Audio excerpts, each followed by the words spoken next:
Welcome to the Dr. Zwig Show, where I show you how bad states of mind and difficult life issues aren't pathological, but rather signs of personal growth trying to happen. All right, let's get into it.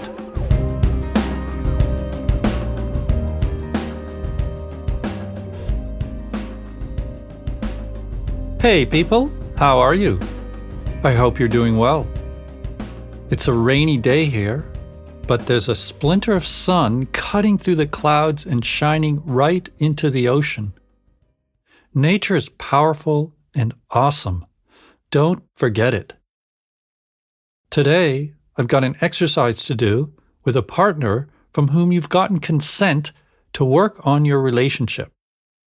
The method involves visualizing your feelings and using these images to raise awareness in the relationship. As always, don't do this exercise while you're driving, operating machinery, or doing anything that requires your full attention. To begin, I'd like to give you an example of what we're going to do.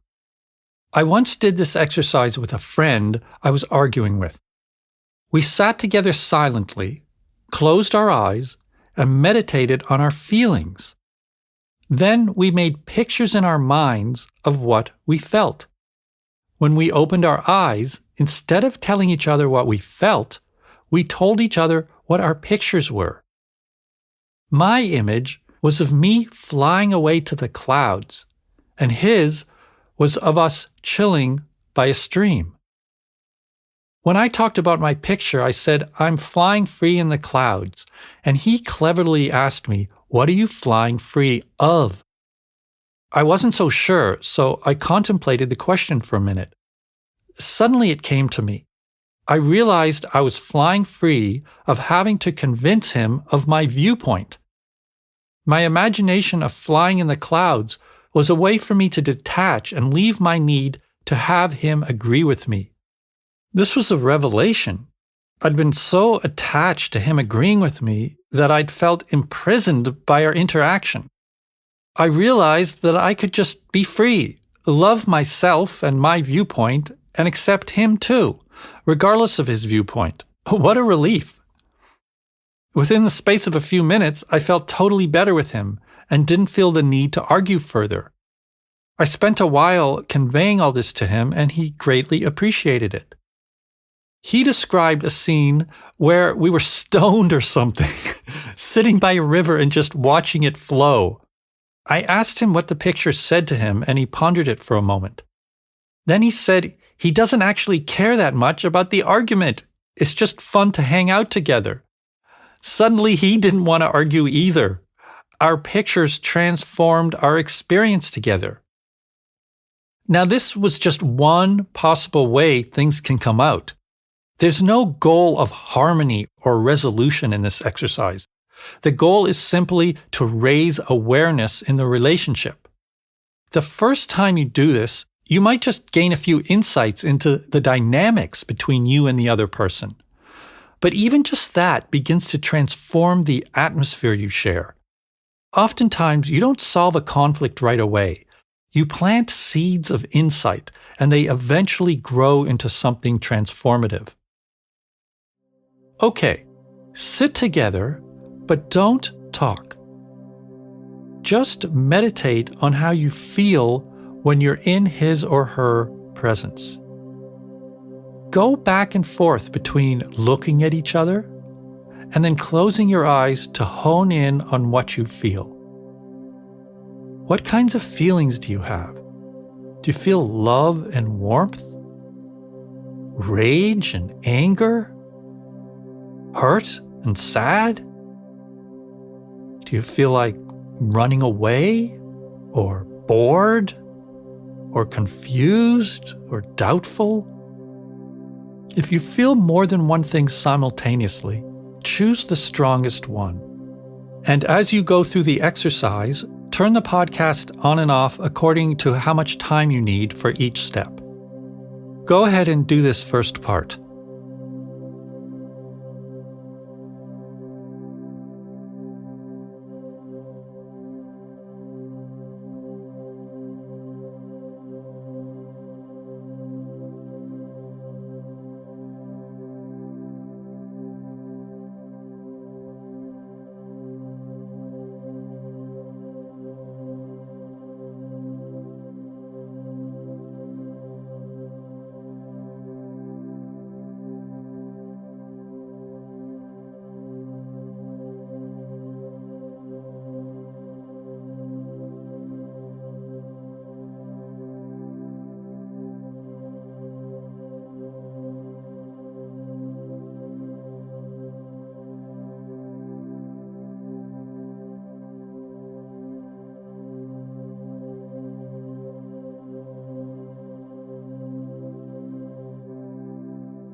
Now, put the relationship issue aside for the moment. Close your eyes and visualize your feeling. Forget about what's going on between you two. Just make a picture of what you feel like. For example, if you feel love and warmth, maybe your picture is of a beautiful sunset or a calm ocean. If you feel angry, maybe you see a volcano exploding. If you feel like running away, maybe your picture is of a person with his or her back turned walking away. Make sure your picture expresses what you feel, not what you want to feel or what you think is going on in the other person or in the relationship. Take a few minutes and meditate together, each focusing on your own inner feelings and images.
Now, share your pictures with each other. One at a time, tell the other person what you see in your visualization. Don't express your feelings like you usually do, just talk about the picture. For example, someone might say, "I see a picture of a man working on his computer immersed in a project." Or, "I see a violent explosion that destroys everything."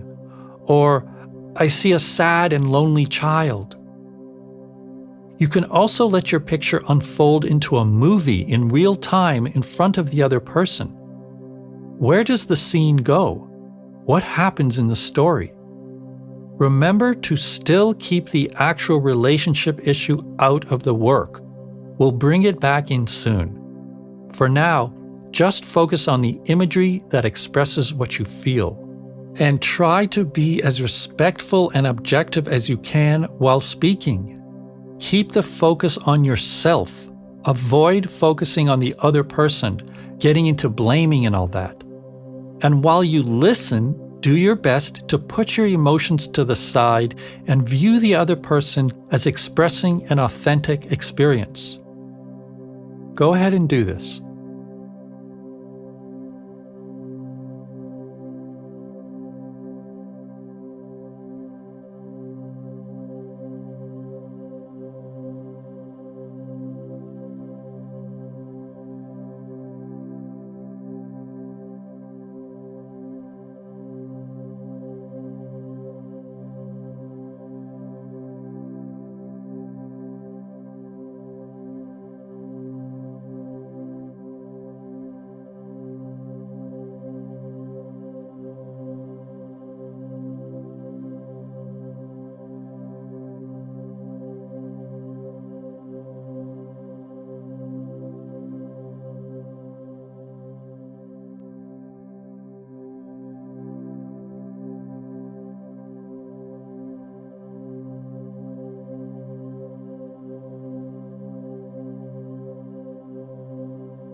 Now that you've shared and unfolded your pictures for each other, attempt a respectful discussion based on what was communicated. By doing this, you may discover things you didn't know or were afraid to express in the relationship. Take as much time as you need to do this.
All right, here's some questions for each of you to answer.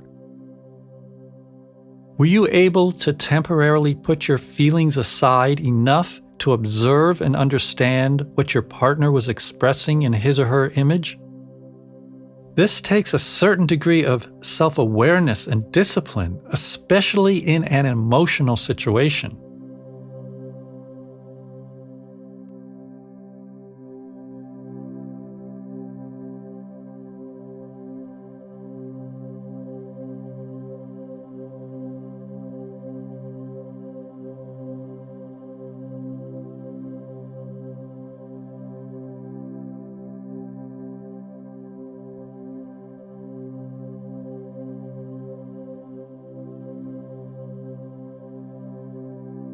How can you use what you learned about yourself and the other person to improve your relationship?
How can you apply what you learned about yourself to your inner life, your other relationships, your work, and your spirituality?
Great work! You've just learned how to use visualization to work on a relationship conflict. You did this by sitting together silently and meditating on how you feel with each other, making images of your feelings, sharing and unfolding them, and then respectfully discussing their implications for your relationship. If you feel like it, you can listen to some bonus material where I share some of my clients' experiences doing this exercise. That's up next.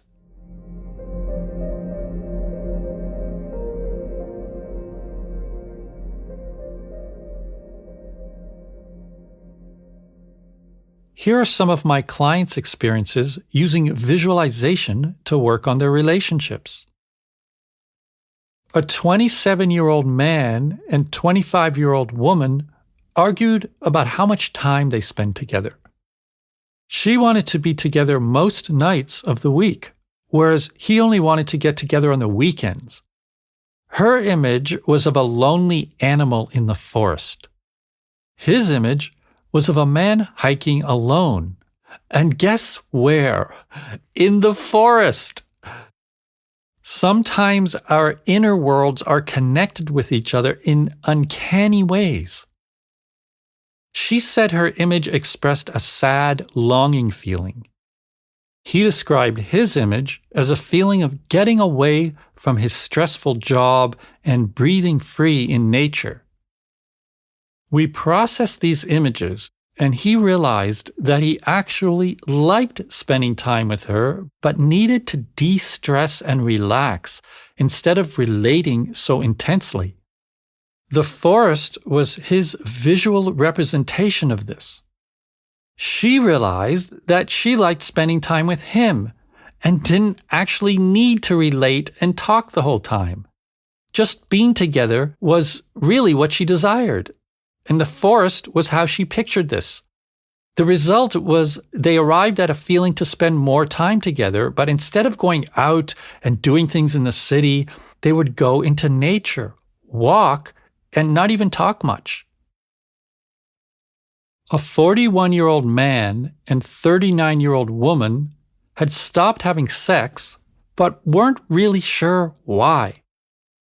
They got along fine, but didn't feel passionate toward each other anymore. His image was of an office worker in a cubicle. Her image was of a wilting flower. He described his image as an experience of stifling boredom. She described her image as a feeling of dying of thirst. After discussing the images, they both realized that they were bored in their relationship, and that's why they didn't feel like having sex.